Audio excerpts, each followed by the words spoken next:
গালি দিয়ে ধৈর্য সহকারে স্বামীর কথাটা মেনে নিবেন। দেখবেন স্বামী এক সময় নিজের ভুলটা বুঝতে পাইরা ডাক দেয়া বলবে, আয়নার মা কতদিন তোরে গালি দিলাম, কতদিন তোকে আমি মারতে গেলাম, কোনদিন আমার প্রতিবাদ করলি না। আয়নার মা ডাক দেয়া বলে, আপনি যদি আমারে গালি দেন আমি দোয়া মনে করি, আপনি আমারে মারতে আসলে আমি মনে করি আমার উপর জুলুম না, আমার এটা শাসন। দেখবেন স্বামী আপনি যে এতদিন ধৈর্য ধারণ করেছেন তার ভুল বুঝাম, হাতের মধ্যে একদিন ভুলটা বুঝা দইরা বলবেন, আয়নার মা কত গালি দিছি, কতই না অন্যায় অবিচার তোর উপরে করেছি, কোনদিন তুই আমার প্রতিবাদ করিস নাই, আজ হুজুরের ওয়াজ শুনে আইছে দিলটা মনটা নরম হয়ে গেছে, আমারে তুমি ক্ষমা করে দাও। এমন ধৈর্য ধারণ যদি করতে পারেন, হাশরের ময়দানে হযরত আসিয়া রাদিয়াল্লাহু তাআলা আনহার সাথে হাশর নাশর হয়ে যাবে। আসিয়ার স্বামী ফেরাউন এত জ্বালা যন্ত্রণা আসিয়াকে দিয়েছে, আসিয়া ধৈর্য ধারণ কইরা এই পৃথিবীতে মহামনীষীর পরিচয় দিয়ে দিয়েছে, দুনিয়া থাকতে জান্নাত দেইখা গেছে। সুবহানাল্লাহ। কেমন ধৈর্য! আইয়ুব আলাইহিস সালাম কে আল্লাহ কুষ্ঠ রোগ দিয়াম সারাটা শরীর শেষ করে ফেলাইছে, জিহ্বার মধ্যে পোকাগুলো কিলবিল কিলবিল কিলবিল কিলবিল করতেছে, একটা পোকা মাটিতে পড়ে গেছে। আইয়ুব আলাইহিস সালাম ধৈর্য হারায় না, পোকাটা উঠাইয়া জিহ্বার মধ্যে আবার বসাইয়া দিতে। বিবি রহিমা ডাক দিয়া কয়, স্বামী ওই পোকাটা পড়ে গেছে, ওইটার উঠাইয়া আবার জিহ্বার মধ্যে দিছে, কারণটা কি? হযরত আইয়ুব আলাইহিস সালাম ডাক দিয়া কয়, বিবি এই পোকাটার খাদ্য রিজিকের ব্যবস্থা আল্লাহ আমার জিহ্বার মধ্যে করেছে, এই জিহ্বা খেয়ে যাও খেয়ে যাও, যতক্ষণ আল্লাহ আমার ধৈর্য দিয়েছে ধৈর্যের পাহাড় দেখাই দিয়া আল্লাহর দেওয়া আযাবের মধ্যে, আল্লাহর দেওয়া রোগের মধ্যে আমি সন্তুষ্ট আছি। সুবহানাল্লাহ। ও প্রাণের ভাইয়েরা আমার, বন্ধুরা আমার, ধৈর্য ধারণ করাম। হযরত ঈসা নবীর কথা আপনারা শুনেছেন। ঈসা আলাইহিস সালাম এর একজন খাদেম ছিলেন, আমরা যাকে পিএস বলি, নিজের এই বডিগার্ড বলি, এই নিজের খাদেম খাদেমা বলে, নিজের কাজের ছেলে কাজের মেয়ে বলি। ঈসা নবী একজন ধৈর্যশীল ব্যক্তি ছিলেন, ধৈর্যের পাহাড় ছিলাও। আমি আর আপনি তো 1000 টাকা দিয়ে একটা কাজের ছেলে কাজের মেয়ে নেই, ওই কাজের ছেলেটাই কাজের মেয়েটাই এই চায়ের কাপ ধুইতে গেলেন, হাড়ি পাতিল ধুইতে গেলেন, গ্লাস বাসন ধুইতে গেলেন, একটা যদি হাত থেকে পয়রা ভাঙা যায়, ওই কাজের মেয়ের ডাকা শহরে সেকা দেয়, মায়ের দেয়, গরম পানি ঢেলে দেয়, দূরে দূরে কন্যা নাউযুবিল্লাহ। 1000 টাকা দিয়ে মাত্র রাখছেন, 500 টাকা দিয়ে রাখছেন, এক বেলা দুই বেলা খাওয়ান, তাতে আপনার মেজাজ এত হইয়া যায়, ধৈর্য নাই, আপনার ধৈর্য নাই। আর মাওলাই দিয়ে আমাকে আপনাকে 24 ঘন্টা খাওয়ার পর আর অক্সিজেনের ব্যবস্থা কইরা দিতে, ব্যাটারি ছাড়া চোখ দিয়া দিনেও দেখি রাতেও দেখে, এই চার চারা পাও দিয়া দিনেও হাঁটি রাতেও হাঁটি, এত অঙ্গ পতঙ্গ দিয়া নেয়ামত দিয়ে ডুবাই রাখছে। আল্লাহ কোনদিন ধৈর্য হারা হইয়া আমার উপরে গজব দেয় নাই, ঠিক না বেড়ে? ঈসা নবী সফরে বের হয়ে গেছেন। ওলামায়ে কেরাম আমরা যখন সফরে বের হয়ে যাই, এই খাদেম লইয়া যাই, নিজের পিএস লইয়া যাই, তারা খেদমত করেন। হযরত আনাস রাদিয়াল্লাহু তাআলা আনহু নবীদের খাদেম ছিল 10 বছর। হযরত আনাস রাদিয়াল্লাহু তাআলা আনহু নবীদের খাদেম ছিল 10 বছর। হযরত আনাস বর্ণনা করেন, আমি কোনদিন নবীজিকে আমি কোন কাজ একটু আগে বা পড়ার কারণে কোনদিন নবীজি আমাকে চক্রাঙ্গানি দেয় নাই, কোনদিন আমাকে থাপ্পড় দিতে আসে নাই, কোনদিন আমার মা বাবা উঠে গালি দেয় নাই। এমন ধৈর্য নবীর ভিতরে ছিল, ঠিক না বেড়ে? আপনার ভাই হযরত ঈসা নবী সফরে বের হয়ে গেছেন। এক লোক তিনারি উম্মত ডাক দিয়া কয়, হুজুর আপনার সাথে আমি সফর সঙ্গী হব, আপনার আমি খাদেম হব। ঈসা নবী নিয়ে নিছেন খাদেম হিসাবে, সফর সঙ্গী হিসাবে সফরে যাইতেছেন। কিছু খাওন দাওন নাস্তা পানি নিয়ে নিছেন। ঈসা নবী কিছু রুটি নিয়ে নিছেন খাওয়ার জন্য। একদিন 1.5 দিন সফর করেছেন। সফর করার পর গাছ তলায় বৈশা একটু বিশ্রাম নিতেছেন, পাও গুলাকে একটু রেস্ট দিতেছেন। হ্যান্ডিম্যান টাইম গাটুরি থেকে ব্যাগ থেকে ঈসা নবী ওই রুটিগুলা নাস্তাগুলা বাইরে করছেন খাবার জন্য। গইনা দেখেন রুটি এখানে আছেন 3টা, তারা মানুষ হলো 2 জন। কয়জন? ঈসা নবী আর খাদেম মানুষ হলো 2 জন, রুটি হলো 3টা। 2 জনে মিলে 2টা রুটি খাইলাও। ইন্ডিমেন্ট টাইম হযরত ঈসা নবী তৃষ্ণা ধরলো, পানি খাওয়ার উদ্বেগ আসলো, পানি খাবে। যেহেতু খাদেমরা রুটি খাইতেছে, এমন টাইমে খাদেমরে পানি আনার অর্ডার দেয় না। কেমন ধৈর্যশীল একজন নবীর মধ্যে, জোরে কোন সুবহানাল্লাহ। নিজে পানি আনার জন্য কূপের কাছে গেছে, নিজে পানি আনার জন্য কূপের কাছে গেছে। যেহেতু খাদেমরা খাইতেছে, এই কাজের মেয়েটা খাইতেছে, খানা পাতে তারে অর্ডার দিয়ে বারবার কাজের মধ্যে ডিস্টার্ব দেয় নাই। একজন বড় ধৈর্যশীল নারী পুরুষের লক্ষণ, ঠিক না বেড়ে? আর আমরা 500 টাকা দিয়ে কাজের মেয়েরাই কাম, এই নিজে খাইতেছি, সে কি করতেছে, ঘুমাইতেছে কিনা এদিকে তাকাই না। বারবার ঘুম থেকে ওঠাই, বারবার তারে খাওন থেকে ওঠাই, বারবার কাজের আদেশ দিয়া ওই মেয়েটার ওই ছেলেটার খাবার ঘুমের মধ্যে ডিস্টার্ব করি কি করি না। বোঝা গেল শরীরটা ধৈর্যশীল নয়। হযরত ঈসা নবী পানি আনার জন্য কূপের পারে চলে গেছে। খাদেমটা এত অধৈর্যশীল, খাদেমটা এত লোভী, দেখলো 2 জনে মিল্লা 2টা রুটি খাইছে, আরেকটা রুটি আছে। খাদেমটা দ্বিতীয় তৃতীয় রুটিটা নিজে তাড়াহুড়া কইরা মুখের ভিতরে দিয়া দিছে, আর মানে খাইয়া লইছে।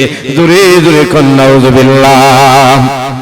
নবীর খাদেম, নবীর সবর সঙ্গী ঈসা নবী, এমন জলিল কদরের নবী। ঈসা আসমানি কিতাব 4 খানা হইতে শ্রেষ্ঠ, তার মধ্যে ঈসা আলাইহিস সালামের কাছে ইনজিল কিতাব আল্লাহ পাক নাজিল করেছেন। জোরে কোন সুবহানাল্লাহ। ঈসা আলাইহিস সালাম নবী এবং রাসূল, আমাদের নবী, নবী এবং রাসূল। মুসা আলাইহিস সালাম নবী এবং রাসূল। নবী বলা হয় ওই ব্যক্তিকে যাকে আসমান থেকে নতুন কোন শরীয়ত দেওয়া হয় নাই, নতুন কোন কিতাব দেওয়া হয় নাই, পূর্ববর্তী নবীর অনুসারে হইয়া দাওয়াত দিতে আল্লাহ হুকুম দেন। শুধু নবুয়তের দপ্তরে তার নাম লেখা হয়, রিসালাতের দপ্তরে তার নাম লেখা হয় না।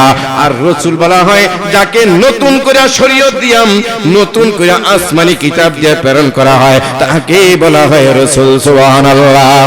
নবীর তুলনায় রাসূলের মর্যাদা অনেক বেশি। মুসা আলাইহিস সালাম ছিলেন নবী এবং রাসূল।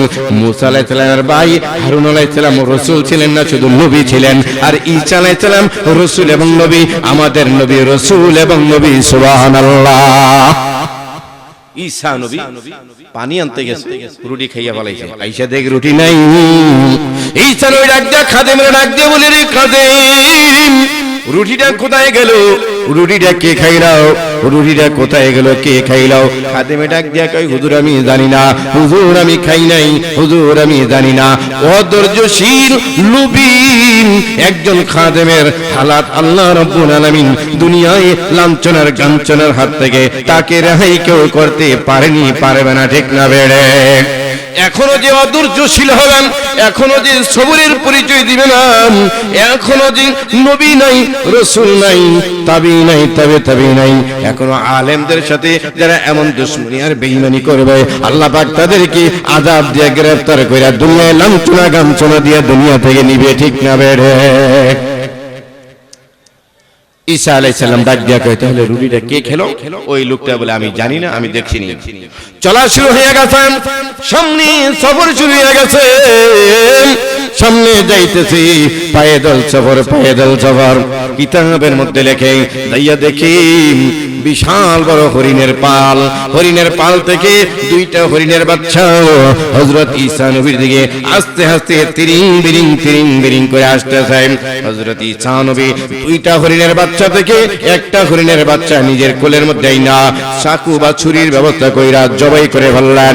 জবাই কইরা খাদিমরে ডাক দিয়া বললেন, এ লাকড়ি ঢুকাই আনো, এই হরিণের গোশতগুলো ভুনা করো। ভুনা কইরা খাইলাও, একবারে নাস্তার মতো পেট ভরে খাইলাও। খাওয়ার পরে ঈসা নবীর অনেক মুজিজার মধ্যে একটা মুজিজা ছিল, 100 বছর পুরানো কবরের পাশে দিয়া যদি ঈসা নবী বলতো কুম বিইজনিল্লাহ, সাথে সাথে 100 বছরের পুরানো মুর্দাটা একবারে টাটকা শরীর লিয়া দাঁড়িয়ে যাইতো। সুবহানাল্লাহ। কারামাতুল আউলিয়াই হাক্কুন, ওলিদের কারামতি সত্য, নবীদের মুজিজা আরো সত্য, আরো সত্য। সুবহানাল্লাহ। 100 বছর পুরানো মুর্দার কবরের পাশে যদি যাইয়া হযরত ঈসা নবী বলতেন কুম বিজনিল্লাহ, সাথে সাথে আল্লাহর হুকুমে মানুষটা দাঁড়ায় যাইত। এটা ঈসা নবীর একটা আকাশুল খাস মুজিজা ছিল। সুবহানাল্লাহ। কদরে কদরত দানি হর চেকাহি আকুনি, মুর্দারা জিন্দা কোনিও, জিন্দারা মুর্দা কোনি, মুর্দারা জিন্দা কোনিও, জিন্দারা মুর্দা কোনি। চুয়ে নায়ান কদরে কাইয়ুমে কার, দরকা ফেদা উদে আহেন মোমেকার, দরকা ফেদা উদে আহেন মোমেকার।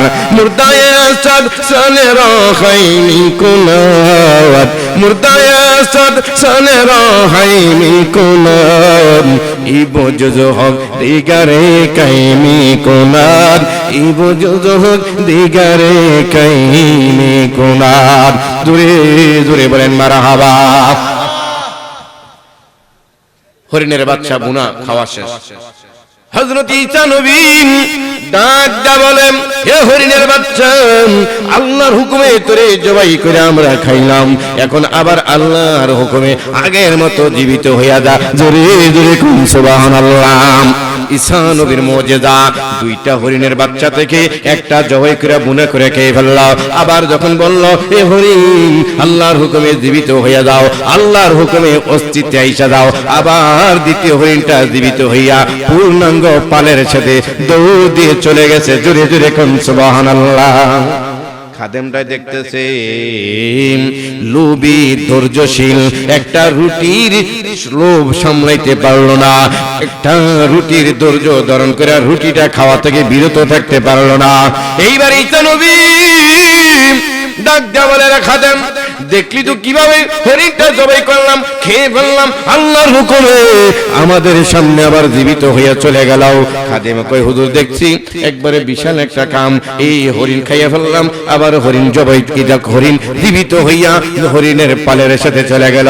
ঈসা নবী ডাক দিয়া কই, রে খাদেম, যে আল্লাহর হুকুমে মরা হরিণ, এ খাওয়া হরিণ, বুনা হরিণ জীবিত হইয়া জঙ্গলায় চলে গেল, ওই আল্লাহর দোহাই দিয়া বলি, কসম দিয়া বলি রে, এ গতকাল যে বিশ্রামের সময় কি রুটিটা খাইছি তুমি দেখছো নি? লোকটা কই, না হুজুর আমি দেখিনি, আমি তো বুঝতে পারি নাই, আমি দেখিও না, আমি জানি না রুটিটা কে খাইছে। কেমন ধৈর্য ঈসা নবীর! আমার আপনার খাদেমি যদি একটা পেয়ালা ভাঙ্গা ফেলায়, আমার আপনার খাদেমি যদি একটা গ্লাস ভাঙ্গা ফেলায়, একটা থাপ্পড় দেয় খাদেমের কান, ওই কাদের ছেলের কান বয়রা করে ফেলায়, গরম পানি ছেড়ে দেয়। এই যদি একটা চায়ের কাপ ভাঙ্গা ফেলায়, ধৈর্য ঠিক রাখতে পারি নাই, এমন ধৈর্যওয়ালা বড়ি আল্লাহ আমাদেরকে দেয় নাই, এমন অধৈর্য হয়ে যায়।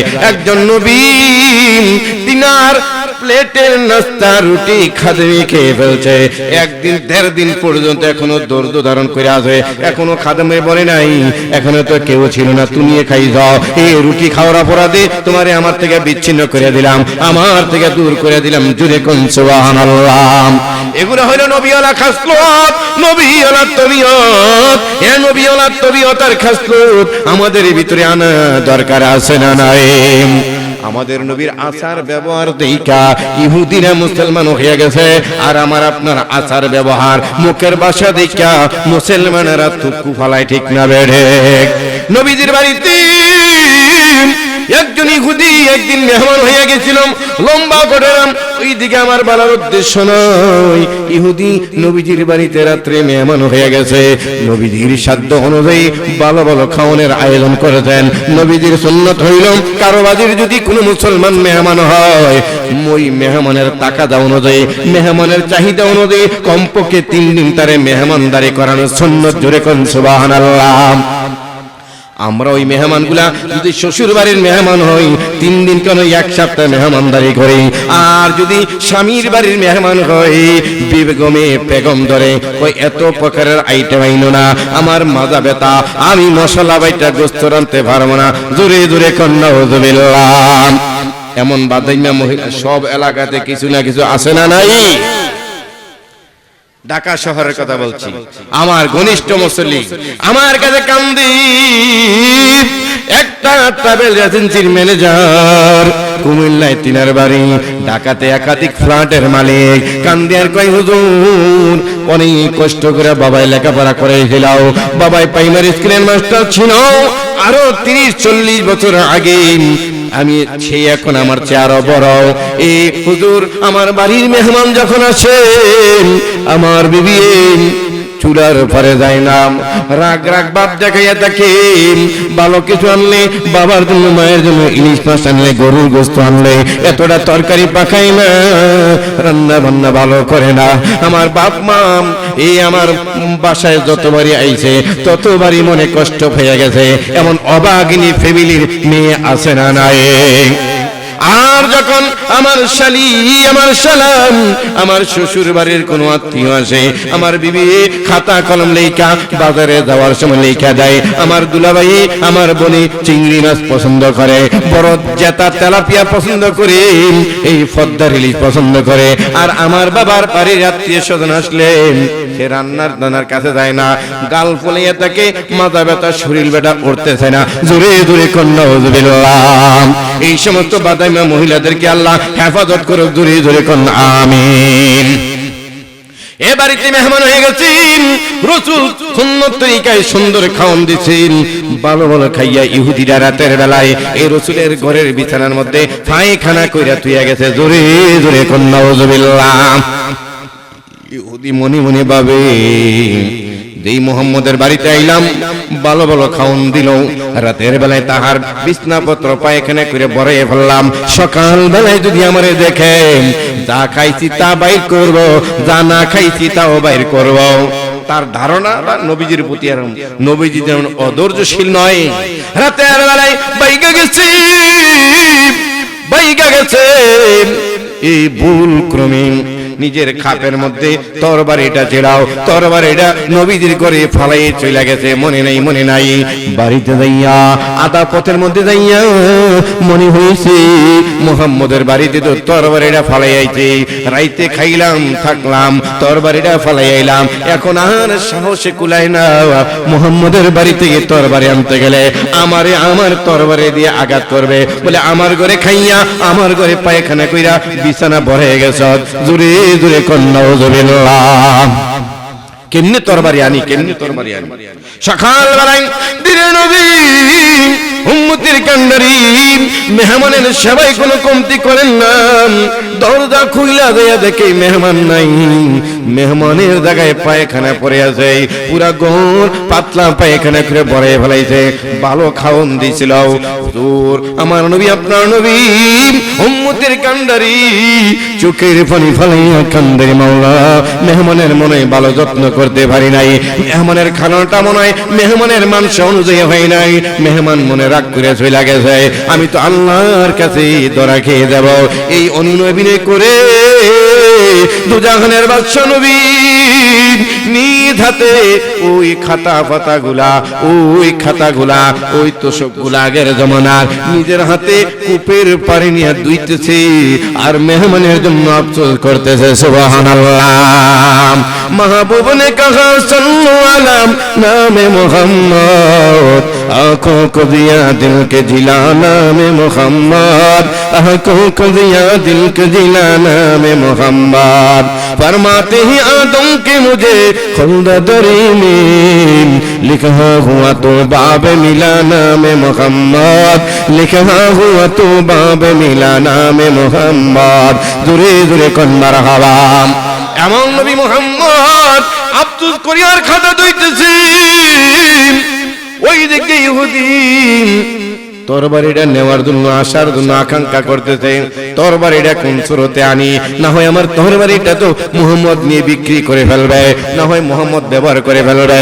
ও প্রাণের ভাইয়েরা, নবী আখলাক, নবীর কেমন ধৈর্য, নিজের হাতেই একজন ইহুদির পায়খানা পরিষ্কার করতেছে। জোরে জোরে কোন সুবহানাল্লাহ। দূর থেকে আসতেছে, দেখি মোহাম্মদ যদি ঘরে না থাকে আস্তে আস্তে যাইয়া পলাইয়া তরবারিটা নিয়ে এসে বলে, মাধবদীর ভাইয়েরা পলাশের ভাইয়েরাম, নরসিংদীর ভাইয়েরাম, এমনি ইহুদি দূর থেকে নবীদের মুহাম্মদের বাড়িতে আসবে, পলাইয়া পলাইয়া এক কদম সামনে যায়, এক কদম পিছনে যায়, ডরে বয়ে তরবারেরা নিতে আসে না, আস্তে আস্তে আসে, একটা কদম সামনে আসে আর একটা কদম পিছনে যায়, আস্তে আস্তে আস্তে আস্তে মুহাম্মদের বাড়ির কাছে আইসা দেখেন মুহাম্মদের বাড়ির দূরে একটা কূপ দেখা যায়, আর যেই লোকটাই মুহাম্মদের রাতের বেলায় আমার খানা খাওয়াইছে, ওই লোকটাই ওই ব্যক্তির খাতা খুদ ফাটা গুলা, ওই ব্যক্তির থিরা ফারা নেকড়া গুলা, তো সবগুলা পায়খানা গুলা কূপের মধ্যে পরিষ্কার করতেছে। সুবহানাল্লাহ, শহর জুগায় গেছে, ওই মুহাম্মদ আমার পায়খানা পরিষ্কার করতেছে, আস্তে আস্তে বাড়ির দিকে চাপতেছে, হঠাৎ করে দিনের নবীর চোখে চোখ পড়ে গেছে, চিনতে পারছে রাতের বেলায় মেহমানটাই আমার ঘরে ছিল, শোক না সে মুসলমান বা ইহুদি বা নাসারা দেখার বিষয় নয়।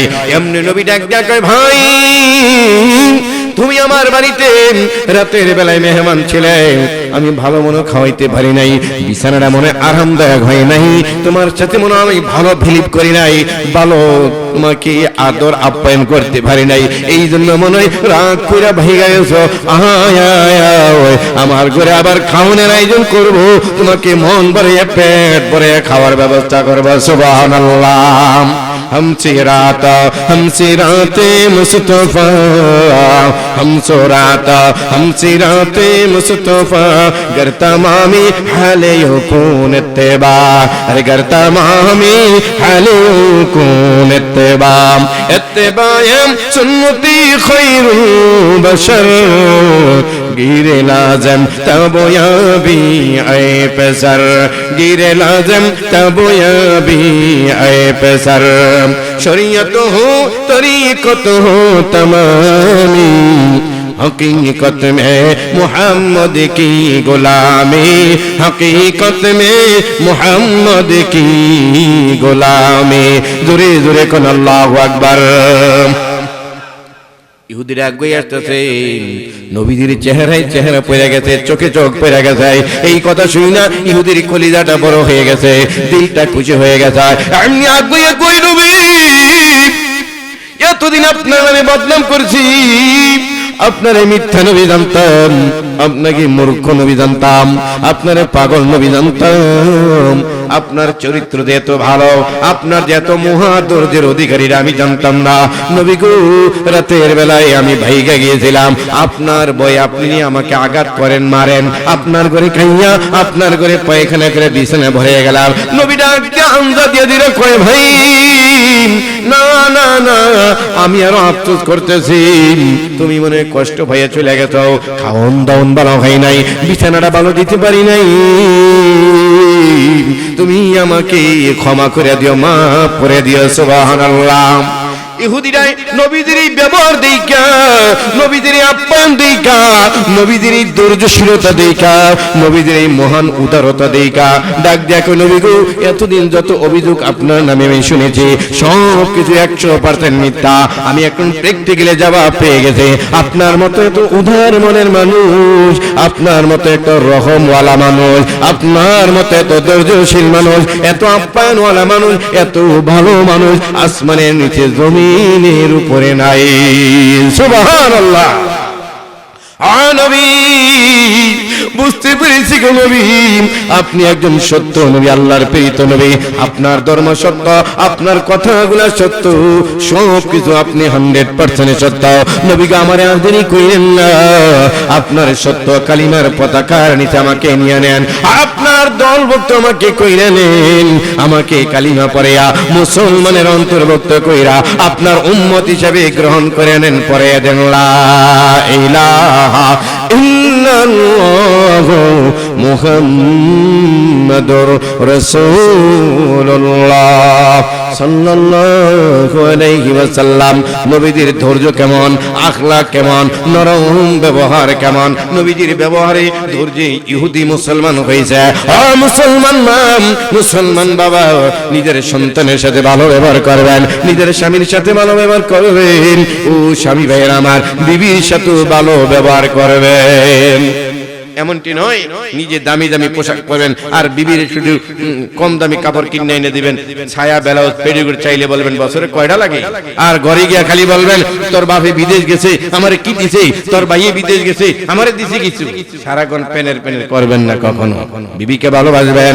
আগামী দিন সকাল বেলায় বিকাল বেলায় যদি একটা জিলাপি খান, অর্ধেক জিলাপি বিবির জন্য দেখবেন প্যাকেট করে নিয়ে যাইবেন, গিয়া কবেন আয়নার মা ব্যবসা বাণিজ্য ভালো না, একটা জিলাপি কিনছিলাম খাইতে, তোমার কথা মনে হওয়ার পর জিলাপিটার মুখে যায় নাই, অর্ধেক জিলাপি আমি খাইছি আর অর্ধেক তোমার জন্য নিয়ে আইছি। দেখবেন আগে যদি বিবি ভালোবাসতো 50%, এরপর থেকে ভালোবাসবে 80%, ঠিক না বেড়ে? আপনি মহব্বত তারে করেন, ভালোবাসা দেখান, সে আপনাকে ভালোবাসা দেখাবে। এর সামনে আপনি আরেকজনের সাথে টাঙ্কি মারবেন, এর বাপ মা উড়িয়ে কথা বলবেন, লবণ একটু তরকারি লবণ বের হইলে কোদালের আচার দিয়ে মারতে দেবেন, হে আপনার কেমনি ভালোবাসবে? এমন ভালোবাসা দেখেন, ভালো ব্যবহার করেন, দেখবেন ফাড়া পায়ের মধ্যে তেল মালিশ করে দিব। আপনি ঘুমাই রয়েছেন, মাথার উকুন নাই, উকুন বাচ্চা দিতে চেষ্টা করবে, আশেপাশে ননদ জালের কাছে গিয়ে বইব, শুনছুনি গো আমগো ঘরের তাই এত ভালোবাসা বাসে, একটা জিলাপি আমারে ফালাইয়া খায় না, ঠিক না বেড়ে? ভালোবাসার গিয়ার বাইরে দিবে, ভালো ব্যবহার করবেন। ইহুদির সাথে নবীজি এমন ব্যবহার করতে, নবীজির সুন্নাত হইল নবীজি যদি বাহিরে কোনো হাদিয়া পাইতেন, দুইটা যদি খেজুর পাইতেন, একটা খেজুর খাইয়া আর একটা খেজুর ঘরের যেই বিবির ঘরে যাবে ওই বিবির কাছে না দিত, নেও আয়েশা তুমি নাও, এ খাদিজা তুমি নাও। যেই বিবির ঘরে যখন যাইতেন হাদিয়াটা আনিয়া দিতেন, ওই বিবিরা নবীজির মহব্বত করতো বেশি, নবীও মহব্বত করতো বেশি, ঠিক না বেড়ে? তাহলে নবীওয়ালা আখলাক, নবীওয়ালা ধৈর্য আল্লাহ পাক আমাদের মধ্যে দান করে, জোরে বলি আমিন। ঈসা নবীর ধৈর্য নিয়ে আলোচনা করতেছিলাম, তো খাদেমটা কয় হুজুর রুটি আমি দেখি নাই, রুটি আমি খাইও নাই, সামনে চলো সামনে চলো। সামনে আরো সবর করতেছি, কিছু দূর যাওয়ার পরে দেখতেছে বিশাল বিশাল পাহাড়, বিশাল বিশাল পাহাড়, পাহাড়ের জন্য ভাইয়া পানি পড়তেছে, পানি পড়তেছে, পানির ফোয়ারা পরে পরে পরে পরে ঝর্ণা শুরু হয়ে গেছে, একবারে হ্রদের মতো হয়ে গেছে, চিকুন খাল হয়ে গেছে। পাহাড়ের এক পাশে ঈসা নবী আর খাদেম, অন্য পাশে আরো পাহাড়। এখন অন্য পাশে যাইতে হলে কাপড় বিধান লাগে, সাতরান লাগে, যাওয়ার কোনো ব্যবস্থা নাই, এখানে কোনো মাঝি মাল্লা নাই, কোনো নৌকা নাই। ঈসা নবীর মুজিজা, এমনি ডাক ডাকে আল্লাহ খাদেম নিয়ে তো এই হ্রদ পার হওয়া লাগবে, এই চিকন ঝরনার খাল পার হওয়া লাগবে। আল্লাহ হুকুম করি নবী তোমার আমি মনোনীত করছি, আসমানি কিতাব দিচ্ছি, তোমার কাছে আমি জিবরিল পাড়ে কথা বলে এই নবী আমি আল্লাহর নাম লইয়া এই চিপা খালের পানির মধ্যে পাড়া দাও, তোমার পায়ে পানি লাগবে না, তোমার কাপড়ও ভিজবে না, এভাবে আমি আল্লাহ তোমারে পার করাইয়া দেব। সুবহানাল্লাহ। ঈসা আলাইহিস সালাম তার খাদেমটা বলে কই চলো, আল্লাহর নাম নিয়ে এই খালের মধ্যে পা রাখছে, পাও ভিজে নাই, লুঙ্গি ভিজে নাই, কাপড় ভিজে নাই, এমনিতে রথ খাল পার হয়ে গেছে। সুবহানাল্লাহ। খাদেমরা দেখে হুজুর অনেক কিছু তো মাশাআল্লাহ, পানি লাগলো না আমি পার হয়ে গেলাম, অনেক কিছু। তো হুজুর বলতেছে যে আল্লাহ আমাদেরকে নৌকা ছাড়া এই খাল পার করাই দিল, পাও ভিজলো না, কাপড় ভিজলো না, ওই আল্লাহর দোহাই দিয়া কই গত পরশুদিন রুটিটা কে খাইছিল একটু দেখছো? কয় না হুজুর এটা দেখিনি, রুটি কে খাইছে কইতাম না। কেমন ধৈর্য ঈসা নবী, 2-3 দিন হয়ে গেছেন, নিজের রুটিটা কে খাইছে, সফর সঙ্গীটার কত লোভ কত ধৈর্য, এটা পরীক্ষা করার জন্য এখনো সফর করতেছেন, এখনো তার একটা গালি দেয় নাই, একটা লাথি দেয় নাই, সফর সঙ্গী হিসেবে বাদ দেয় নাই। ধৈর্যের পাহাড় আল্লাহ নবীদেরকে দিয়ে দিয়েছে। সুবহানাল্লাহ। ও মা, সংসারটা যদি সুখের রাখতে চান ধৈর্যের কোনো বিকল্প নাই। আর শাবালি থানবী রাহমাতুল্লাহ আলাইহি বলেন সংসারটা সুখের রাখতে স্ত্রীকে অন্ধ, স্বামীকে বধিরের ভূমিকা পালন করলে ওই সংসারটা সুখের সংসার হয়ে যাবে। এই সংসারের ভিতরে মহিলারা জ্ঞানের জ্ঞানের প্যানের করে, ওই সংসারের মধ্যে সুখ নামক পাখিটা উড়াল দিয়া চলে যায়, ঠিক না বেড়ে? মহিলাদের একটা বদ স্বভাব, রাসূল বলেন লাউ কানা ইহদাহুমা দাহারা, যদিও 12 বছর এক যোগ ওই মহিলারে কাপড় সুনো লিপস্টিক আশকারা মাস্কারা সব কিছু ঠিক আইনা দিছেন, একটা সদাই চাইছেন ওই স্বামীও একটা ডাবসা বানাইনা দিয়েন অথবা মাথার একটা ব্যান্ড আইনা দিয়েন, এটা যদি কথা মতো তার দিন মতো না আনতে পারেন মহিলাদের একটা বদ স্বভাব হইল 12 বছর যে তারে ভালো করছেন সব এরাইয়া বুইলা ফেলবো, কই তোমার কাছে বিয়া বুয়ার কিছু ঠিক মতো পাইলাম না। রাসূল বলছেন মহিলাদের অশুকরিয়া আদায় করা মহিলাদের একটা বড় স্বভাব। আর মহিলারা স্বামীর কথা বেশিরভাগ ঢাকা শহরে তো মানি না। স্বামী যদি কয় এক, বউ কয় দুই, স্বামী যদি কয় দুধ, এ কয় মদ। বেতন ভাইয়া বিবির হাতে দেওয়া লাগাম। এই যে পুলিশের র্যাবের চাকরি বড় বড় অফিসার দেখেন, অফিসের মধ্যে কলিং বিল টিপ দিলেন পিএস এপিএস ডিপিএস, এই তার খাদেম খাদেমা হইল বাসায় আইয়া শহীদার রাত 12টা পর্যন্ত পুলিশের র্যাবের ডিউটি করে আইয়া যখন বিবির বলে এ বাদ বারো তোমার তুমি লিয়ে খাও এত রেট আইসো কা, ওখানে কিন্তু অফিসার না, ঠিক না ভাই? আমার ওই দিকে যেতে চাই না, ওই খাদেমটা ডাক দিয়া কয়ে হুজুর গো জানি না কি রুটি খাইছে, হুজুর কই সামনে চলো, সামনে যাইতেছে ও মায়েরা আমার দরজের পাহাড়, অন্তরের মধ্যে দরজ আনেন, মেজারের মধ্যে দরজ আনেন, চোখের মধ্যে দরজ আনেন, হাতের মধ্যে দরজ আনেন, কাজের মধ্যে দরজ আনেন, মুখের গালির মধ্যে দরজ আনেন। দরজ আর সহ্য যদি আপনার মাঝে আইসা যায় আল্লাহ কয় ইন্নাল্লাহা মা'আস সাবিরিন, নিশ্চয়ই ধৈর্যওয়ালাদের সাথে আমি আল্লাহ হার হামেশা আছি। সুবহানাল্লাহ। সামনে গেছে যাইয়া দেখতেছে আরো কটা পাহাড় খাড়ি রয়েছে। হযরত ঈসা আলাইহিস সালাম পাহাড়ের মধ্যে ঘোড়া দৌড়ায়, হাতি দৌড়ায়, পাহাড়ের মধ্যে বালু উঠতেছে। ঈসা নবী কয় হে বালু, কিছু বালু আমার সামনে একত্রিত হয়ে যায়। কতগুলা বালু ঈসা নবীর সামনে একত্রিত হয়ে গেছে। ডাক দেখে তোরা আল্লাহর হুকুমে স্বর্ণে রূপান্তরিত হয়ে যায়। সাথে সাথে বালুর স্তূপটা ঈসা নবীর মুআজিজা বা স্বর্ণের স্তূপ হয়ে গেছে। সুবহানাল্লাহ। কাদেমরা দেখা কয় হুজুর কি করতেছেন এগুলাম? একবারে নদী পার হয়ে আসলাম, খাল পার হইলাম, পানি বিজান তারাম, এই হরিণের বাচ্চা খাইয়ে ফেলেন, জীবিত হয়ে গেল। বালুরে কইলেন বালুয়ে স্বর্ণ হয়ে গেল। হযরত ঈসা নবী দুর্যশীলের পরীক্ষা দিয়াম ডাক দিয়া কইরি এই যে স্বর্ণের টুকরাটা আছে এই কুরালাইনা 3টা ভাগ কর, এই 3টা টুকরা বানাইছে। এক ভাগ, 2 ভাগ, 3টা ভাগ বানাইছে বড় বড় স্বর্ণের টুকরা। একটা স্বর্ণের টুকরা যদি বিক্রি করা যাইতো এক জীবনের 10 পিঁড়ি আজীবন ঘরে বইয়া খাইতে পারতো। জোরে কোন সুবহানাল্লাহ। 3টা ভাগ করতে এনে একটা বড় স্বর্ণের টুকরা, এনে একটা বড় স্বর্ণের টুকরা, এখানে একটা বড় স্বর্ণের টুকরা। ঈসা নবী ভাগ করতেছে, কয়ের একটা স্বর্ণের টুকরা তুই আমার খাদেম, তুই আমার পিয়ের, একটা স্বর্ণের টুকরা তুমি নিয়ে যাও, আর একটা স্বর্ণের টুকরা আমার ব্যাগের মধ্যে দিয়ে আমি বাড়িতে নিয়ে যাব, আর একটা স্বর্ণের টুকরা এখানে রাখ। খাদেমরা ডাক দিয়ে কয় হুজুর 2টা ভাগ করলে তো হইতো, আমার বাড়ি একটু বেশি ভরতো, আপনার বাড়িও একটু বেশি ভরতো। 3টা ভাগ করলেন কারণটা কি?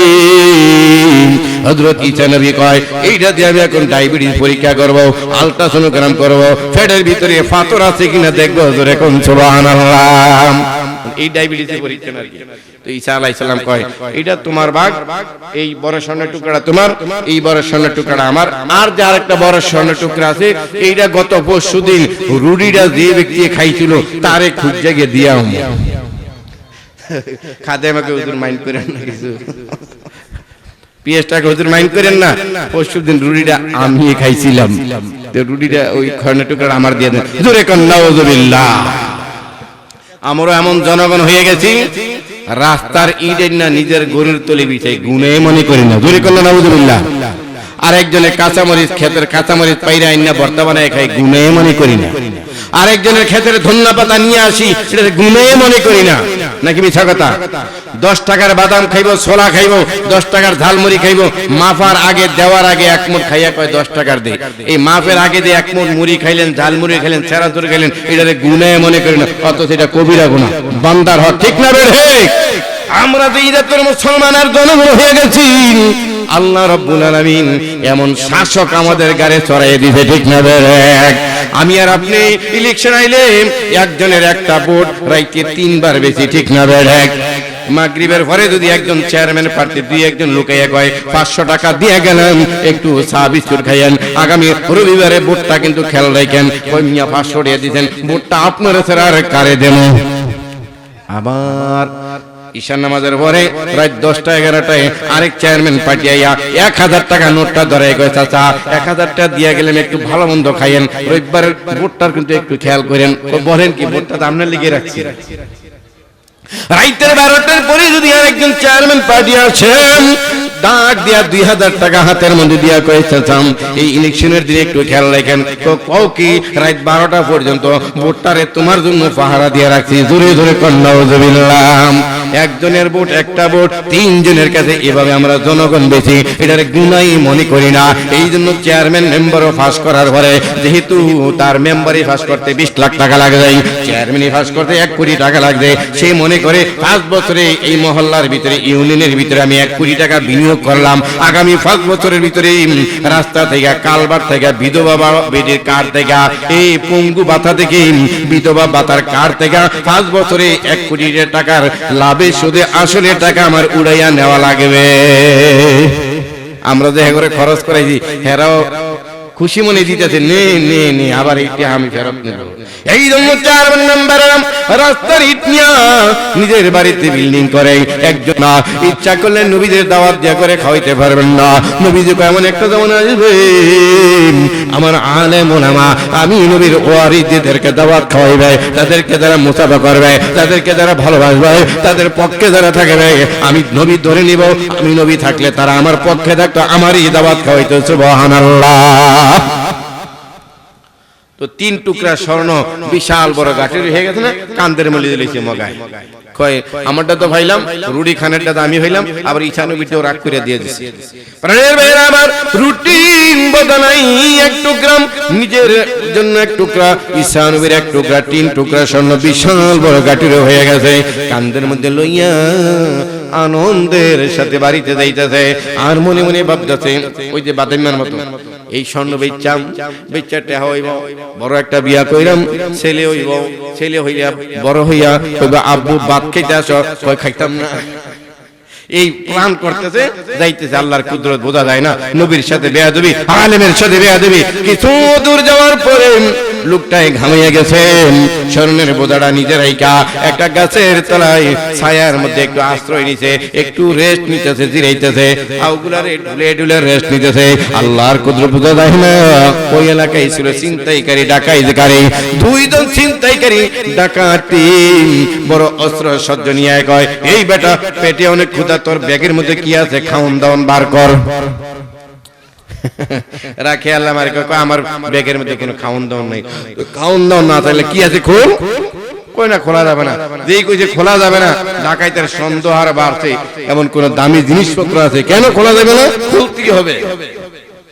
এমনি খোলার পরে 2 জন ছিনতাইকারী ডাকাই দেখতেছে আহারে কত বড় স্বর্ণের টুকরা, একটা যদি নিয়ে যাওয়া যায় নিজের 14 ফিরি বাঁচানো যাইবা, 14 ফিরি বেচা খাইতে টাকায় টান পড়বো না। এমনি 2 জন ছিনতাইকারী কর এই মুহূর্তে তোরে মেরে ফেলবা, স্বর্ণের টুকরাগুলা সুন্দর করে বাইন্দা আমাদের দুজনে কান্দে উঠাই দেয়। তো লোকটাকে ভাই রে এই স্বর্ণের টুকরো ওটা আমার না, আরেকজনের আমি চলে বলে কৌশলে নিয়ে আইছি, ঈশানবীর থেকে নিয়ে আইছি। তো একটা কাম কর, আমার আর মাইরা লাভ কি, স্বর্ণের টুকরো 3টা আছে, তোমরা ডাকাইত 2 জন, 2 জনে 2টা টুকরা আমি স্বেচ্ছায় দিয়ে দিলাম, আর একটা টুকরা আমার দিয়ে দেব। এটা নিয়ে আমি আর কোনো থানায় অভিযোগ করবো না, আমি ডাকাতি হয়েছে চিন্তা হয়েছে তোমাদের নামও বলবো না, আমি কিচ্ছু অভিযোগ করবো না, স্বেচ্ছায় তোমাদেরকে 2 জনের 2 টুকরা দিয়ে দিলাম, 1 টুকরা আমারও দিয়ে দেব। তো ডাকাতি চিন্তাই করে মনে করে তারে মাইরা এগুলা ডাকাতি করে চিন্তাই করে নিয়ে গেলে আবার মামলা মোকদ্দমার ব্যাপার সেবার আছে, আমাদের নামে অভিযোগের ব্যাপার সেবার আছে, স্বেচ্ছায় 2টা দিয়ে দিলে এই তো ভালো। অপ্রাণের আবার ঈশানবীর দুর্দশিরতের পরিচয় দেওয়ার পর খাদেমি স্মরণ নিয়ে যখন বাড়িতে রওনা হয়ে গেছিল, ডাকাইতের কবলে পইরা 2 জন ডাকাইতে কয় ঠিক আছে ভাগ কইরা 2টা, একটা আমারে দে, একটা তুই নে, একটা আরেক বন্ধুরে দে, 3 জন মিন্না নিয়ে নেই। এইবার যে ডাকাতিরা ডাকাতি করতে আইছে আইছিলাম তো ক্ষুধার যন্ত্রণায় খাওয়ানোর জন্য, আগে খাওয়া দাওয়া করাম তারপরে ভাগাভাগি করম। তো প্রথম বন্ধু যে ঈসা নবীর খাদেমরা কয় তাহলে বাজার তো মাধবদী বাজার বা এখানে কি বাজার আছে, বাজারে একটু জুড়ে আছে চৌচন্ডী বাজারে একজনে যা খামন লইয়া গিয়া কিছু আর দুইজনে বইয়া পাহারা দেই, ওই আসলে খাইয়া দেয় আনন্দ ভর্তি সহকারে আমরা ভাগ করে লইয়া যাই। একজনে গেছে বাজারে, দুইজনে বসা। এইবার যে বাজারে গেছে মনে মনে চিন্তা করতেছে স্বর্ণের টুকরা হইল 3টা, এখন নাই নাস্তা নিয়ে মেহনত করে আমি তা করে নিয়ে খাওয়াইলাম, আমিও খাইলাম, স্বর্ণের টুকরে একটাই ভামো। এর চেয়ে যদি ভালো হয় বাজার থেকে কিছু খানা কিনা আর 20 টাকা দিয়ে একটা 20-এর বোতল কিনা খানার মধ্যে বিরিয়ানির মধ্যে মিক্স করে দিয়া দুনোটারে খাইতে দেবো, আমি বাজারতে আগে খাইয়া যাবো গা। দুনোটারে খাওয়ার পরে ডইলা পইরা মইরা যাবে আর 3 টুকরা স্বর্ণ নিয়ে আমি বাড়িতে যাব। জোরে জোরে কোন নাউযুবিল্লাহ। লোভে পাপ, পাপে মৃত্যু, সেই মৃত্যু দিয়ে জাহান্নাম। এমনি বাজার থেকে সে আগে খাইয়াম প্যাকেটে কইরা বিরিয়ানি বাম খাওনের মধ্যে বিষ মিশাইয়া ওই দুইজনের জন্য লইয়া যাইতে চাই। আর এই দুইজনের স্বর্ণের কাছে বসা আছে, দুইজনে মিলে পরামর্শ করতে চাই। স্বর্ণের টুকরা আছে 3টা, 3জনে ভাগ করে বাড়ির মধ্যে একটা ভরবাও। যদি দুইজনে ভাগ করে একজনে 1.5 টুকরা করে ভাবা, তাহলে বাজারে যারে পাঠাইছে বাজার থেকে যদি সে আসে তারে দুইজনে দুইরা মাইরা ফেলাবো, একবারে অ্যাডেন্ট টু মার্ডার করে দিয়া 3 টুকরা 1.5 টুকরা করে দুইজনে ভাগ করে নিয়ে নেব, এই সিদ্ধান্ত হয়ে গেছে। জোরে জোরে কন্যা নাউযুবিল্লাহ। এমনি হে বাজার তো খানার মধ্যে বিষ মিশিয়ে লই আইতাছে, তারা দুইজনে মারবো। হেরা দুইজনকে যে বাজারটা খানাটি রাখতে দি তারা ধরতে দেরি দেই, দুইরা একবারে আগলা ফাতলা দিয়া কাইটটা আলবাম ময়মনসিংহ মাইরা আলবাম।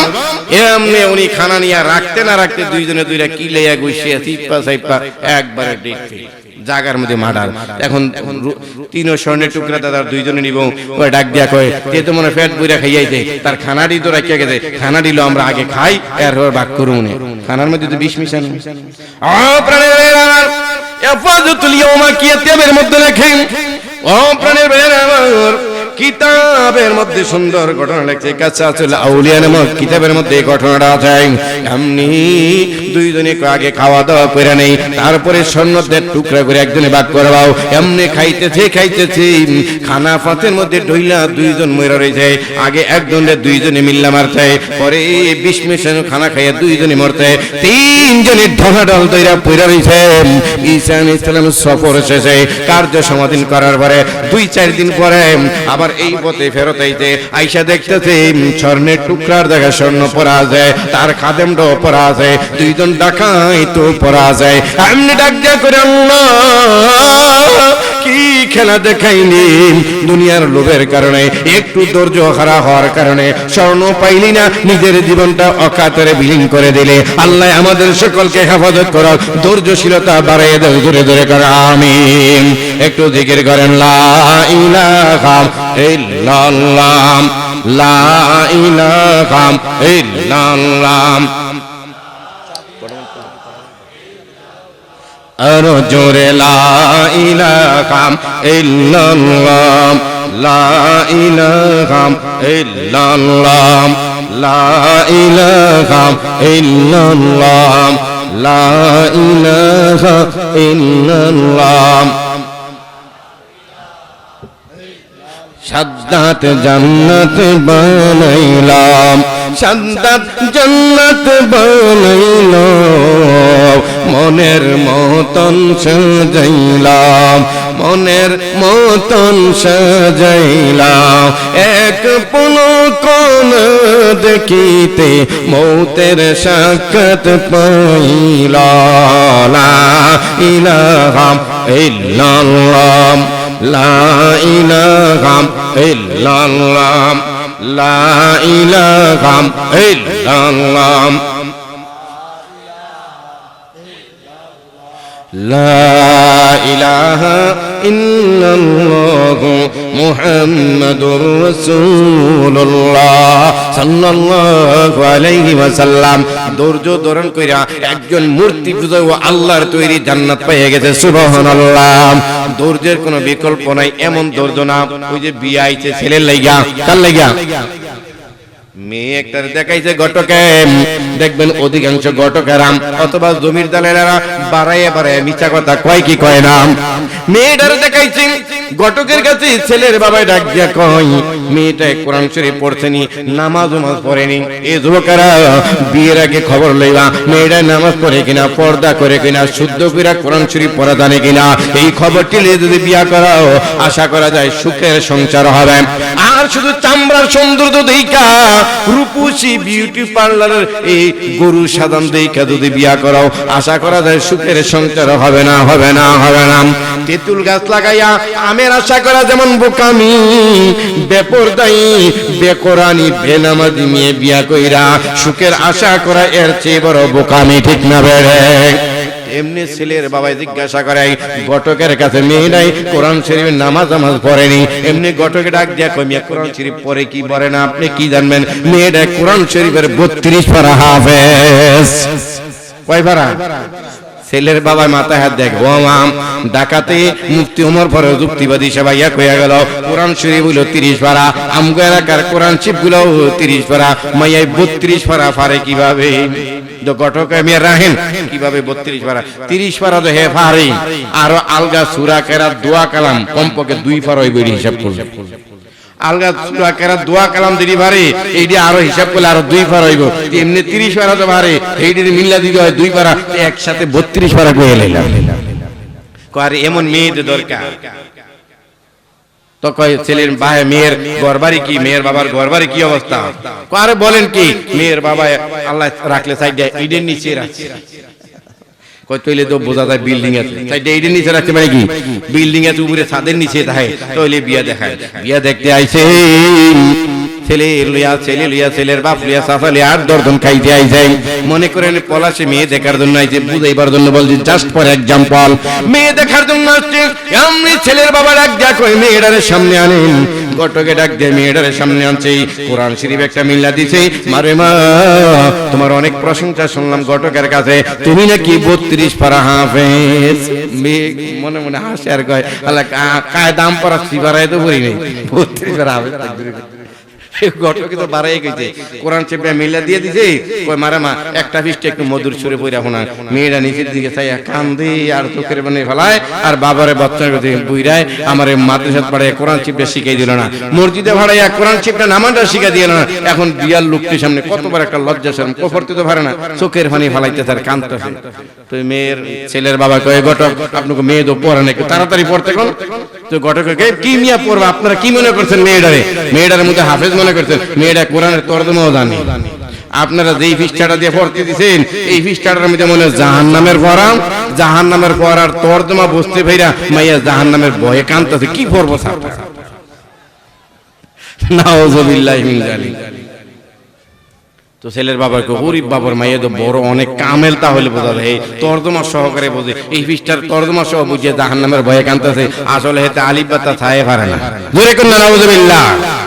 এমনি ছেলের বাবা ডাক দিয়া কই এই কথা বিয়া ছাওয়ার সময় বললাম এই মেয়ের বাবার বাড়ির মধ্যে কি আছে? কইলা সাইডে ইডের নিচে রাখছে আল্লাহ, কিন্তু উপরে টিন। ইডের নিচে তো না, মানে বিল্ডিং তো না, টিনের ঘর দেই। তো বা ছেলের বাবারে এত টাইম না ধরে বাইরে আমনে কোন ইডের নিচে নেই। এই যে এক চালা টিনের ছাপড়া দিয়ে রাখছে, এগুলা যে বাতাসে উড়ে লই যে গায় সাইর কানির মধ্যে সাইডে ইট বাইন্দা রাখছে। আল্লাহ হেফাজত করুক, জোরে বলে আমিন। এই প্রাণের ভাইরা আমার বন্ধুরা যুবক ভাইরা, মেয়ে বিয়া করার আগে দেখবেন মেয়েরা নামাজে কিনা, পর্দা করে কিনা, মেয়েরাই শুদ্ধ করে কোরআন ছেড়ে পড়া জানে কিনা। দেখবেন বেশিরভাগ মেয়েরা কোরআন তেলাওয়াত করে কয় কুল রাব্বিন নাস মালিকিন নাস ইলাহিন নাস আল্লাযী ইসুবিসু খিসুদুরিন নাস। জোরে কোন নাউযুবিল্লাহ। তাব্বাত ইয়াদা সূরা পড়তে দিবেন, তাব্বাত ইয়াদা বিলাহাব ওয়া তাব্ব মা আগনা মাগনা আনহু মালহু। জোরে কোন নাউযুবিল্লাহ। একটু দেখিয়া বাছাই ওছাই করে বিয়া করেন, তাহলে সুখের আশা করা যায়। তো বলতেছিলাম ধৈর্য ধারণ করার কারণে, সবুর এখতিয়ার করার কারণে একজন মূর্তি পূজারক দুনিয়াতে আল্লাহর জান্নাত দেখা গেছে। জোরে কোন সুবহানাল্লাহ। এই কিতাবের মধ্যে লেখে আব্দুল ওয়াহিদ ইবনে জাহিদ রাহমাতুল্লাহ আলাইহি তিনি বর্ণনা করেন, কোন একটা সফরের মধ্যে জাহাজ দিয়া আমরা সফরে যাইতেছি, জাহাজ দিয়ে আমরা হজের সফরে যাইতেছি। হঠাৎ করে একদিন বৃষ্টি আসা শুরু হয়ে গেছে। কি আসতেছে? বৃষ্টি। এ তুফান আওয়াজ শুরু করছে, লঞ্চে জাহাজে যখন নদীর মধ্যে চলে, বৃষ্টি শুরু হইলে, তুফান শুরু হইলে, তরঙ্গ ঢেউ শুরু হয়ে যায়, এমনি নাবিকেরা জাহাজটার লঞ্চটারে কিনারায় বিরাইয়া দেয়। যখন এই বৃষ্টি বন্ধ হয়, এই বান তুফান বন্ধ হয়, তারপরে আবার জাহাজ চলে কি চলে না।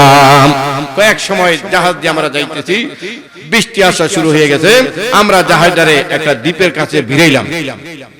আব্দুল ওয়াহাব ইবনে যায়েদ রাহমাতুল্লাহ আলাইহি বর্ণনা করেন, ধৈর্য ধরার কারণে, সবুর করার কারণে একজন মূর্তি পূজারকে আল্লাহ জান্নাতি বানায় দেয়। সুবহানাল্লাহ। ওই আমরা দ্বীপের মধ্যে যখন জাহাজটারে বিরাইলাম, আমরা নৌকা থেকে মানে লঞ্চ থেকে জাহাজ থেকে কিছু মানুষ নামলাম। আব্দুল ওয়াহিদ ইবনে যায়েদ রাহমাতুল্লাহ আলাইহি বর্ণনা করেন, আমিও নামলাম। নামার পরে এই দ্বীপের মধ্যে একটু হাঁটতেছি, চরের মধ্যে হাঁটতেছি, বিশাল বড় দ্বীপ, বিশাল বড় চর। যাইতে যাইয়া দেখি এক বুড়ায় 3 মাথা একখান কইরা, 1 মাথা 2 মাথা 3 মাথা মানে একবারে বুড়া, একটা তুলসী গাছ সামনে লইয়া, কয়েকটা মূর্তি লইয়া এমনি কইতেছেন, মত সৌ সঙ্গ সঙ্গ দশ ওম শান্তি ওম শান্তি বদনং শরণং গুচ্ছামি, জোরে জোরে কন্যা নাউযুবিল্লাহ এমনি পড়তেছে, মানে মূর্তি পূজা করতেছে। তা আব্দুল ওয়াহিদ ইবনে যায়েদ রাহমাতুল্লাহ আলাইহি বলেন, আমি বললাম, ও মুরব্বি, এটার কি খোদা মানতেছেন, এটার কি ভগবান ঈশ্বর মানতেছেন, এইটার সামনে নিলে আপনারা পূজা করতেছেন, এটা সম্পূর্ণ শিরক, কবিরা গুনাহ। তো ওই লোকটা মাথা উড়ে কয়, তোমরা কার পূজা করো? আমি তো এটার মূর্তিটার পূজা করি, তোমরা কার পূজা করো? যে সমস্ত হিন্দু ভাইয়েরা আছেন, দেখবেন মূর্তির দশরথ, 10টা হাত আছে খারাম, 10টা হাতের ভিতরে 10টা অস্ত্র আছে খারাম। তারপরেও যদি এই দশরথের গায়ে একটা মশা বা মাছি বসে, এটা তাড়ানোর ক্ষমতা তার মাঝে নাই। কারে মনে করে দশরথের কালিমা গণেশে মনে করে সে তোমারে স্বর্গ নিব, নরক থেকে বাঁচাইব, হে তোমার ঘর লোককে এনে দিব, আলিক কি দূর করব, সে তোমার রোগ বালা বাঁচিত করবো। তার 10টা হাত আছে, 10টা অস্ত্র আছে, ব্যাঙ্গে যদি উইটা তার গায়ে বস্ত্র পরে দেয়, তার এতটুকু ক্ষমতা নেই ব্যাঙ্গটা তাড়ানোর, আছে নাকি? ও প্রাণের ভাইরা আমার, মূর্তির ঘরের মধ্যে যারা গেছেন, দেবীর ঘরের মধ্যে যারা গেছেন, পুরাতন ঘর যদি হয় 15 দিন 20 দিন মূর্তিগুলা ঘরের মধ্যে রাখে। এই পলাশের ইন্দুরেরা খেরকুড়া বেশি পছন্দ করে, তারা পলাশ শহরে নরসিংদী সাহেব প্রতাপ শহরে গিয়ার বাসা বাড়ানা লইয়া এই গণেশের পেটের ভিতরে খেরকুড়া দেখা কয়, অস্থায়ী ভাবে 15 দিন এখানে বাসা বাড়া নিয়ে নিলাম, তার পেটের ভিতরে সারা রাত ইন্দুরে খুচুর খাচুর করায়। গণেশের এতটুকু শক্তি নাই, লক্ষ্মীর এতটুকু শক্তি নাই, কালিমার এত শক্তি নাই, দশরথের এতটুকু শক্তি নাই, নিজের পেটের ভিতরের ইঁদুর খেতাইবার ক্ষমতা নাই। সে তোমাকে কি দিবে? তার সামনে ঠাকুর মশাইরা গিয়া নারিকেল, কলা, দুধ, চিরা, মুড়ি দিয়া কয়, হং ভং মদ্দিনানং, হং ভং মদ্দিনানং বদ্দনং শরণং গচ্ছামি, বদ্দনং শরণং গচ্ছামি, জোরে কর নাউযুবিল্লাহ। খাইতে যায়, খান খান খান। এই মূর্তির এতটুকু ক্ষমতা নাই যে এত দামি দামি মিষ্টি আমার দিয়ে, আমার তো ডায়াবেটিস, আমি খাইতাম মেডি করে সারা দিন বইরা মুখের সামনে হং ভং ভং সং করতেছে, কিন্তু মূর্তি একবার বলছি আমি খাইতাম না, এতবার সাদা সুদকে লেগে আমার মজা লাগে না, আমার জ্বর উঠতে, আমার করুণা, তোর আমার গরম পানি দিবার রং সাদে বলছে নাকি? বলবে নাকি? এর কি ক্ষমতা আছে? কিছু নাই, নাই নাই নাই, কিছুই নাই।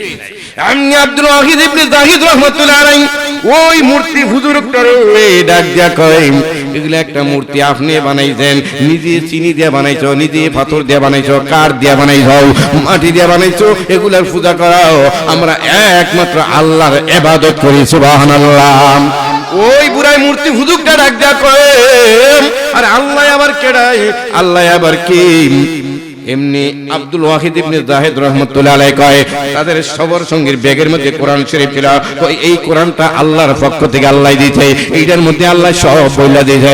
এমনি মূর্তি পূজার একটা ডাক দিয়া কয়, কি কইছে আমারে পয়রা শোনাও। এমনি বলে, তুমি তো অর্থ জানবা না। কয় আমি পড়মু। কয় তুমি পড়তেও পারবা না। কয় পয়রা শোনাও, পয়রা শোনাও। কতখানি কোরআন তেমন পয়রা শোনাইতে কোরআনের মুজিজা, কোরআনের বর্ততে ওই মূর্তি পূজার গায়ের মধ্যে শিহুরে এসে গেছে। কয় রে, কত সুন্দর কথা, সুন্দর কালাম, এমন পড়া তো আমি জীবনে শুনি নাই, দেখি নাই। এই পড়া কার? এই পড়া আল্লাহর, আল্লাহর কথা, আল্লাহর কালাম। তাহলে এই কোরআনের পড়া শুই না, লম্বা ঘটনা প্রাণের ভাইরা ডাক দিয়া কইরে, এই কোরআনের ছায়া তুলে আমার নিয়ে নাও। এমনি আব্দুল ওয়াহিদ ইবনে যায়েদ রাহমাতুল্লাহ আলাইহি বলেন, তাহলে নদীর মধ্যে গোসল করো, পাক পবিত্র বানাইয়া কালিমা পড়িয়া মুসলমান বানাই দিছে। সুবহানাল্লাহ। মূর্তি পূজক মুসলমান হয়ে গেছে, ধৈর্য ধারণ করার কারণে দেখেন মূর্তি পূজক মুসলমান হয়ে জান্নাতি হয়ে যায়। এমনি নৌকার মধ্যে জাহাজের মধ্যে দুইটা গেছে, এবার ডাক দিয়া কয় আমি তো এখন আল্লাহরে মানি, বলো আমার কি করা লাগবে? কয় প্রাথমিক সবক তুমি জিকির করো, আল্লাহ আল্লাহ সুবহানাল্লাহ সুবহানাল্লাহ, এভাবে নামাজ পড়ে এভাবে তেলাওয়াত করো, জিকির করো, মুরাকাবা করো। আব্দুল্লাহ ওয়াহাব ইবনে জাহিদ রাহমাতুল্লাহ আলাইহি বর্ণনা করেন, এই তখন সময় আমরা জাহাজের মধ্যে হয়ে গেলাম, ওই লোকটার কাছে গিয়া বললাম তোমার কিছু টাকা পয়সা খাওয়ান লাগবে নি। এমনি মূর্তি পূজাটা ডাক দিয়া কয় যে সময় আমি মূর্তি পূজা করেছি ওই সময়টা আমার খাওয়ান লাগে নাই, না খাইয়ে আমি সাধনা করতেছি অনেক দিন যাবত। এই যখন আমার খিদা লাগতো তখন বালু খেয়ে থাকতাম, এখন তো প্রকৃত মালিকের ছায়া তলে এসে গেছি, আমার এখন কোনো খাওয়ান লাগবে না। সুবহানাল্লাহ। আব্দুল ওয়াহিদ ইবনে জায়েদ রাহমাতুল্লাহ আলাইহি বর্ণনা করেন, আমরা যার যার ইবাদত করে নামাজ পড়ে কোরআন তেলাওয়াত করে ঘুমিয়ে গেছি, ওই লোকটা আর ঘুমায় না, আল্লাহ আল্লাহ সুবহানাল্লাহ সুবহানাল্লাহ ধরতে যায়। ওই লোকটাই আমরা যখন জাহাজের মধ্যে ঘুমিয়ে গেছি, ওই লোকটাই উঠটা সবার কাছে কাছে গিয়া কয় হায় হায় তোমরা দি ঘুমিয়ে গেছো, এই আমারে ঘুমের থেকে উড়াইছে, ডাক দিয়া কয় আমরা যার ইবাদত করি যার পূজা করি, আগের শব্দটি রয়েছে আমরা যার ইবাদত করি পূজা করি তিনি ঘুমায় কখন? তিনার লগে লগে তোমরা ঘুমাইতাম আমরাও ঘুমাইতাম। আব্দুল ওয়াহিদ ইবনে জাহিদ রাহমাতুল্লাহ আলাইহি কয় আমরা যার ইবাদত করি উনি তো কোনদিন কোন সময় ঘুমায় না। এই মূর্তি পূজার একটা যেরকম নতুন মুসলমান হয়েছে, ডাক দিয়া কয় তোমাদের মাওলা আমাদের আল্লাহ যিনি আমাদেরকে বানাইছে না, যিনি আমাদেরকে বানাইছেন তিনি ঘুমায় না, আর তোমরা কি করে ঘুমাইতে পারো? সুবহানাল্লাহ। আমি তো ঘুমাবো না, যেহেতু যে আমাদেরকে বানাইছে আল্লাহর পরিচয় আমি পাইছি, সে যেহেতু ঘুমায় না আমিও আর ঘুমাবো না। জোরে কন্যা সুবহানাল্লাহ। ধৈর্য ধারণ করতে চাই প্রাণের ভাইয়েরা আমার। আব্দুল ওয়াহিদ ইবনে জায়েদ রাহমাতুল্লাহ আলাইহি এই সবার থেকে লঞ্চের এই জাহাজের সবার থেকে কিছু টাকা পয়সা উড়াইছে, নব মুসলিম ভাইডারে কিছু টাকা পয়সা দেবা, এমনি টাকা পয়সা হাদিয়া নিয়া নব মুসলিমের কাছে গেছে, ডাক দিয়া কয় নেন কিছু হাদিয়া আপনার জন্য আমরা উড়াইছি, নতুন মুসলমান হয়েছেন। এমনি ডাক দিয়া কয় আমার আল্লাহ যার ইবাদত এখন করতেছে সে কি খায়? কয় আল্লাহ তো কিছু খায় না, ঘুমায় না, ঘুমায় না। কয় আমিও খাবো না, খাবো না। সুবহানাল্লাহ। না খাইতে না খাইতে শরীরটা দুর্বল হয়ে পড়ছে। আব্দুল ওয়াহিদ ইবনে জায়েদ রাহমাতুল্লাহ আলাইহি বলেন তারে বিদায় দিয়া আবার আমাদের জায়গার মধ্যে এই লঞ্চের মধ্যে ঘুমিয়ে গেছে। ঘুমের ঘরে স্বপ্নে দেখি বিশাল বড় একটা সবুজ শ্যামল বাগান, সুন্দর একটা বাগান, বাগানের মধ্যে হুর গালমান্ডার নাচানাচি করতে যায়। একটা হুর ডাক দিয়ে আমারে বলতেছি এ আব্দুল ওয়াহিদ ইবনে জায়েদ, যেই লোকটাই নতুন মুসলমান হয়েছে রে, ওই লোকটার বিরহের বেদনা আমরা সইতে পারি না, তাড়াতাড়ি করে আমাদের কাছে তারে পাঠাইয়া দাও। সুবহানাল্লাহ। সে না খাইয়া এত ধৈর্য ধারণ করছে, নতুন মুসলমান হইয়া আল্লাহকে এত চিনছে, এত ভালোবাসছে, আল্লাহর মহব্বতে না খাইয়া আল্লাহর মহব্বতে আল্লাহর ইবাদতে লিপ্ত হইয়া নিজের শরীরে আংরা করা ফেলাইছে, তারে আমাদের কাছে তাড়াতাড়ি পাঠাইয়া দাও। আব্দুল ওয়াহিদ ইবনে জায়েদ রাহমাতুল্লাহ আলাইহি ঘুম থেকে জায়গা গেছেন, কি স্বপ্নে দেখলাম? দেখি ওই বুড়া লোকটার কাছে, ওই নতুন নবমুসলিমের কাছে আইসার ঘরে দেখি ওই লোকটাই দুনিয়ার ইহকাল ত্যাগ করে দুনিয়ার বাড়ি থেকে চলে গেছে। জোরে কোন আলহামদুলিল্লাহ। মরে গেছে, এর মানে নাজাত পেয়ে গেছে। আব্দুল ওয়াহিদ ইবনে জায়েদ রাহমাতুল্লাহ আলাইহি ওই ব্যক্তির দাফনের ব্যবস্থা করতেছে, কাফনের ব্যবস্থা করতেছে। কয় আমরা কোন একটা চরের মধ্যে দ্বীপের মধ্যে ওই লোকটার দাফন করলাম। দাফন কইরা যখন আমরা আবার লঞ্চের মধ্যে ওইটা ঘুমিয়ে গেলাম, আমি পরের রাতে স্বপ্নের মধ্যে দেখি গত রাতের মতো বিশাল বড় সবুজের বাগান, কতগুলা মহিলা হুর গালমান নাচানাচি করতেছে, আর ওই নবমুসলিম লোকটায় এই একটা বড় একটা হেলনির মধ্যে স্মরণের চেয়ারে বৈশা বৈশা সূরাতুর রাদের 23 নম্বর 24 নম্বর আয়াতটা পড়তেছে। সুবহানাল্লাহ। আর জোরে সুবহানাল্লাহ। সূরাতুর রাদের 23 নম্বর 24 নম্বর আয়াতটা সুন্দর করে পড়তেছে। এমনি দেখে আমার ঘুম ভেঙে গেল। সবার কাছে আমি বললাম কি দেখলাম এমনি ভাবে দেখলাম ওই লোকটাই যেই লোকটাই মারা গেল নতুন মুসলমান হয়েছিল, এমন ধৈর্যশীল ছিল ওই লোকটা আমি এবার দেখলাম স্বর্ণের সিংহাসনে হেলান দিয়া কোরআনের মধ্যে এই আয়াতটা পড়তেছে, সালামুন আলাইকুম বিমা সাবারতুম ফানি'মা উকবাদ-দার। আর আল্লাহু আকবার, সালামুন আলাইকুম বিমা সাবারতুম ফানি'মা উকবাদ-দার। এই সূরাতুর রাদের 24 নং আয়াত লোকটাই বারবার পড়তেছে। অর্থ হইল তার কাছে ফেরেশতা এসে বলতেছে, ওয়াল মালাইকাতু ইয়াদখুলুনা আলাইহিম মিন কুল্লি বাব সালামুন আলাইকুম বিমা সাবারতুম ফানি'মা উকবাদ-দার। তোমার উপর শান্তি বর্ষিত হোক, তুমি দীর্ঘ সময় ধৈর্য ধারণ করিয়া না খাইয়া না পান কইরা মাওলার জিকিরের মধ্যে থাইকা তুমি মুসলমান হইয়া মারা গেছ। তোমার জন্য আখিরাত কত সুন্দর আরামদায়ক আখিরাত আল্লাহ ব্যবস্থা করে রেখেছে। এই আয়াত ওই লোকটাই পড়তেছে। ধৈর্য ধারণ করার কারণে একজন মূর্তি পূজারকে আল্লাহ অল্প সময় মুসলমান বানাইয়া জান্নাতের মেহমান বানাই দিয়েছে। সুবহানাল্লাহ, লা ইলাহা ইল্লাল্লাহ, লা ইলাহা ইল্লাল্লাহ, লা ইলাহা ইল্লাল্লাহ মুহাম্মাদুর রাসূলুল্লাহ সাল্লাল্লাহু আলাইহি ওয়াসাল্লাম। সকলে দোয়া করব এই গ্রামবাসী যাদের আব্বা মা দাদা দাদি এই অন্ধকার কবরে চলে গেছে। প্রতি বছর এই তাফসীরুল কোরআন মাহফিল হৃদয় ভাই আমাকে ইনভাইট করে এখানে এনেছে। আমি মুসাফির মানে দোয়া করি আল্লাহ এই গ্রামের মাটির নিচে যত মুর্দেখানা একরাম শুয়ে আছে এই তাফসীরুল কোরআন মাহফিলের উসিলায় তাদের কবরগুলোকে জান্নাতের মেহমান খানা বানাই দাও। জোরে কোন আমিন। এই এমন আপন মাম 10 মাস পেটে লইয়া এই মাঘ মাসের ভিতরে শীতের মধ্যে মাই ভিজা আমারে না ভিজাইয়া আমার এখন বড় ধনী লোক ভালো বড় বড় ব্যবসায়ী হয়ে গেছে। মা অন্ধকার কবরে তুলা গাছের নিচে বট গাছের নিচে বাঁশঝাড়ের নিচে শুয়ে রয়েছে। আল্লাহ ওই মাটারে তুমি জান্নাতের মেহমান খানা বানিয়ে দাও। জোরে কোন আমিন। এই দুনিয়ায় মানুষের মধ্যে সবচেয়ে বেশি আপন হইল আমার মা, আপনার মা। ওই মাকে আল্লাহ কবরে আযাব দিও না। জোরে কোন আমিন।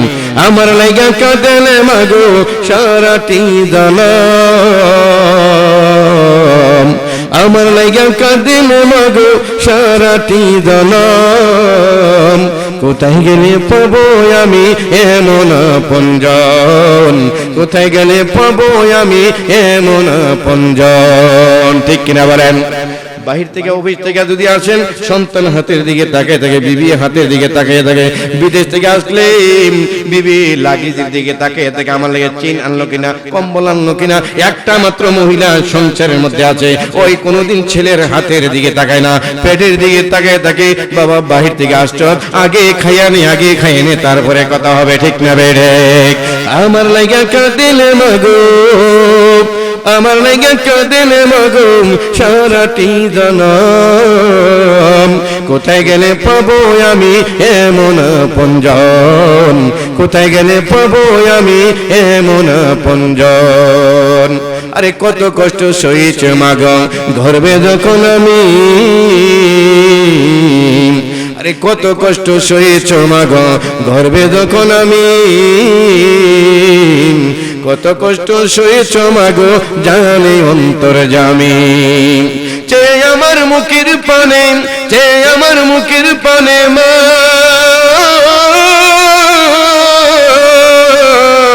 চে আমার মুখের পানে জুড়াইতে দুই নয়ন। কোথায় গেলে পাবো আমি এমন আপনজন, কোথায় গেলে পাবো আমি এমন আপনজন। আমার লাগা কাঁদেলে মাগো, আমার লাগা কাঁদেলে মাগো সারাটি জানাম। কোথায় গেলে পাবো আমি এমন আপনজন, কোথায় গেলে পাবো আমি এমন আপনজন। আচল পাতিয়া মাগো কহিতা কান্দিয়া, আচল পাতিয়া মাগো কহিতা কান্দিয়া, আমার মুখের বাচ্চা দন আল্লাহ রাখো গো বাঁচাইয়া, আমার মুখের মালিক আল্লাহ রাখো গো বাঁচাইয়া। চেয়ে আমার অসুখের কালি, দেখে আমার অসুখের কালি, বাসাইতে দুই নয়ন, কোথায় গেলে পাবো আমি এমন আপনজন, কোথায় গেলে পাবো আমি এমন আপনজন।